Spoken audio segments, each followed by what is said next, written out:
जय हिंद साथियों, नमस्कार। इस वीडियो के माध्यम से पास्ट टेंस के कुछ ट्रांसलेशन समझने वाले हो। पास्ट टेंस को हिंदी में भूतकाल कहते हैं। पास्ट टेंस 4 प्रकार के होते हैं। पहला है past indefinite tense. Past indefinite tense, इसका दूसरा नाम है simple past tense. Simple past tense. Affirmative sentence, सकारात्मक वाक्य के लिए स्ट्रक्चर है subject plus V2 plus object. Subject को हिंदी में कर्ता कहते हैं, वर्ब को हिंदी में क्रिया कहते हैं और ऑब्जेक्ट को हिंदी में कर्म कहते हैं। जो काम करते हैं उसे कर्ता कहते हैं, जो काम किया जाता है उसे क्रिया कहते हैं और क्रिया का प्रभाव जिस पर पड़ता है उसे कर्म कहते हैं। जैसे स्कूल हो गया कर्म, मैं हो गया कर्ता और गया हो गया क्रिया। गया हो गया क्रिया। पहचान क्या होता है? या था, ये थे, ई थी, ए थे, ये, या, था, थे, थी इत्यादि हिंदी वाक्य के अंत में जो है लगा रहता है। अफर्मेटिव सेंटेंस के लिए subject plus V2 plus object. Affirmative के लिए हमेशा V2 का प्रयोग होगा और निगेटिव, इंट्रोगेटिव और WH वाले सेंटेंस के लिए V1 का प्रयोग होगा और हेल्पिंग वर्ब के लिए हेल्पिंग वर्ब इसमें डिड का प्रयोग होगा। डिड का प्रयोग जो है होगा निगेटिव इंट्रोगेटिव के लिए। जैसे मैं स्कूल गया था, यह अफर्मेटिव सेंटेंस है। इसका स्ट्रक्चर है subject plus V2 plus object. यहाँ पर सब्जेक्ट हो गया मैं का इंग्लिश हो गया आई। गो का सेकेंड फॉर्म होता है went to school. I went to school. I went to school. यहाँ पे वर्ब फॉर्म होता है गो, वेंट, गोन। यदि आप लोगों ने वर्ब फॉर्म नहीं याद किया है तो पहले वर्ब फॉर्म याद कर लो। गो, वेंट, गोन। गो हो गया वर्ब का पहला रूप, वेंट हो गया दूसरा और गोन हो गया तीसरा। I went to school. Affirmative sentence का फॉर्मूला है subject plus V2 plus object. आप लोग नोट भी कर लो। I went to school. Next है उसने चिट्ठी लिखी थी। उसने चिट्ठी लिखी थी। उसने चिट्ठी लिखी थी। She wrote a letter. चिट्ठी का क्या हो गया? लेटर। चिट्ठी का इंग्लिश होगा letter. She wrote a letter. Subject plus V2 plus object. Subject plus V2 plus object, यही फार्मूला इस्तेमाल करना है। मोहन बाजार गया था। मोहन बाजार गया था। मोहन जाना क्या होता? Went. Mohan went to market. To market. Market क्या हो गया? ऑब्जेक्ट। जिस पर क्रिया का प्रभाव पड़ता है उसे ही कर्म कहा जाता है। आज जोर से वर्षा हुई थी। इसमें जो है सब्जेक्ट नहीं है, तो सब्जेक्ट नहीं है। यहाँ पे वर्षा हुई थी तो वर्षा के लिए इट का प्रयोग किया गया है। मौसम संबंधित के लिए इट का प्रयोग किया जाता है। It rained heavily today.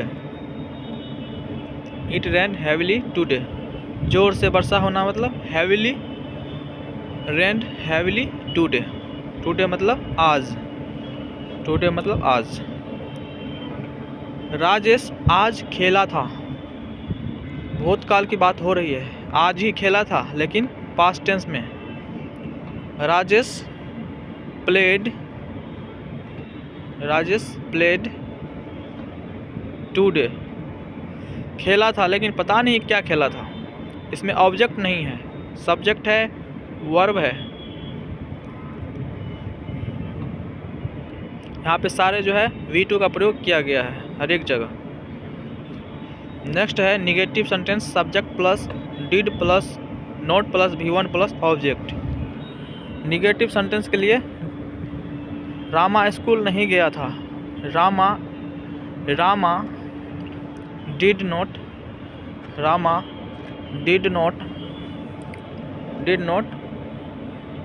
Go to school. Rama did not go to school. Subject plus did plus not plus V1 plus object. Rama subject हो गया, डिड हो गया प्लस नोट प्लस गो क्या वर्ब फॉर्म का पहला रूप हो गया, टू स्कूल। आप लोग भी नोट करते जाओ। रामा स्कूल नहीं गया था, मैं पटना नहीं गया था। आई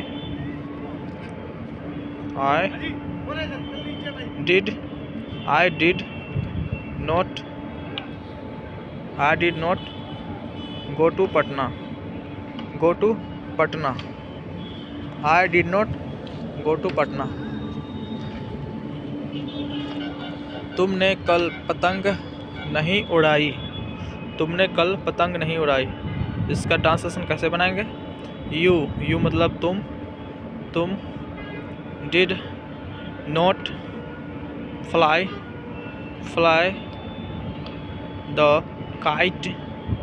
द काइट यस्टरडे मतलब बीता हुआ कल, बीते हुए कल की बात हो रही है तो यहाँ पे यस्टरडे का प्रयोग किया जाएगा। कल मतलब यस्टरडे, कल क्या है? बीता हुआ कल, क्योंकि ये भूतकाल की बात हो रही है इसलिए यहाँ पे बीता हुआ कल। तुम्हारे पिताजी पुस्तक नहीं लाए। Your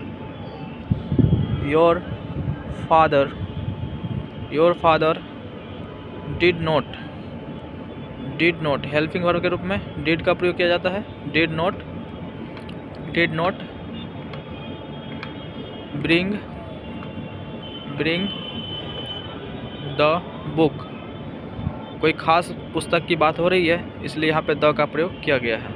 your father did not bring the book. Bring मतलब होता है लाना। उसने हिम्मत नहीं हारी। She did not loss heart. उसने हिम्मत नहीं हारी। She did not. यहाँ पे देखो सारे के सारे V1 का प्रयोग किया गया है क्योंकि स्ट्रक्चर में बताया गया subject plus did plus not plus V1 plus object. Next है interrogative sentence. Did plus subject plus V1 plus object plus question mark. शुरू में क्या लगा रहता है तो वो इंट्रोगेटिव सेंटेंस कहा जाता है। जैसे क्या राम स्कूल गया था, यहाँ पहले हो जाएगा डिड प्लस सब्जेक्ट राम है तो राम, उसके बाद verb V1 go to school plus question mark. कितना सिंपल है। क्या मैं आज खाना खाया था? डिड आई, सब्जेक्ट है आई मतलब मैं, खाना खाया मतलब ईट मतलब होता है खाना खाया। ईट फूड मतलब खाना, ईट मतलब खाया। Eat food today question mark. क्या सूरज बाजार गया था?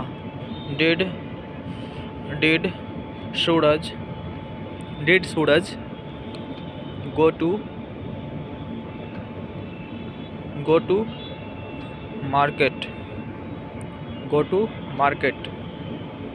नेक्स्ट सेंटेंसेस पर ध्यान देते हैं। क्या राधा गाना गाई थी? Did Radha sing a song plus question mark. क्या तुम्हारी घड़ी ठीक समय देती थी?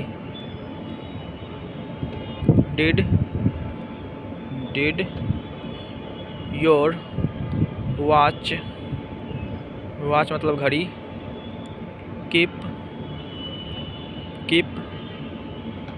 Correct time plus question mark. Next sentence है WS टाइप सेंटेंसेस के बीच में प्रश्न सूचक शब्द वाले वाक्य जैसे क्यों, क्या, किसने, कैसे, कब, किसकी, किसका, कहाँ, ये वर्ड जो है हिंदी वाक्य के बीच में जो है जुड़ा रहता है। हिंदी वाक्य बीच में जुड़ा रहेगा तो वो WH वाला सेंटेंस होगा। जैसे तुम वहाँ क्यों गए थे, उसने आज क्यों खाया, तुमने परीक्षा कब पास की। ऐसे सेंटेंस रहेगा तो अनुवाद का नियम होगा WH plus did plus subject plus V1 plus object plus question mark. WH हो गया क्या, इस सब का मीनिंग हो जाएगा क्या, क्यों, कैसे, कितने। तुम वहाँ क्यों गए थे, तुम वहाँ क्यों गए थे। क्यों का मीनिंग क्या होता है, व्हाई। व्हाई मतलब होता है क्यों, व्हाई। इसके बाद हो जाएगा did, why did you go there plus question mark. उसने आज क्यों खाया, व्हाई डिड, व्हाई के बाद डिड। उसके बाद ही ईट टुडे मतलब आज। उसने आज क्यों खाया। तुमने परीक्षा कब पास की, व्हेन मतलब होता है कब। When did you pass the examination plus question mark देना मत भूलना। वह कैसे सफल हुआ, हाउ मतलब होता है कैसे, पहले हाउ का मीनिंग डालेंगे। उसके बाद हाउ डिड ही सक्सीड। यहाँ पे how did he succeed plus question mark.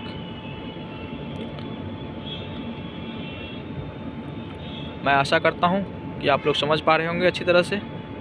How did he succeed आप लोग भी नोट करते जाइए ताकि बाद में रिवाइजिंग करने का फुर्सत मिले तो रिवाइजिंग भी कर सकते हो। तुम चाय कब पिया था,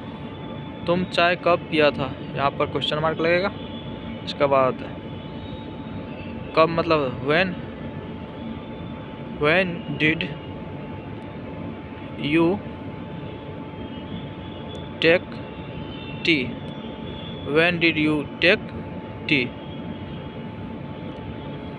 तुम चाय कब पिया था, when did you take T.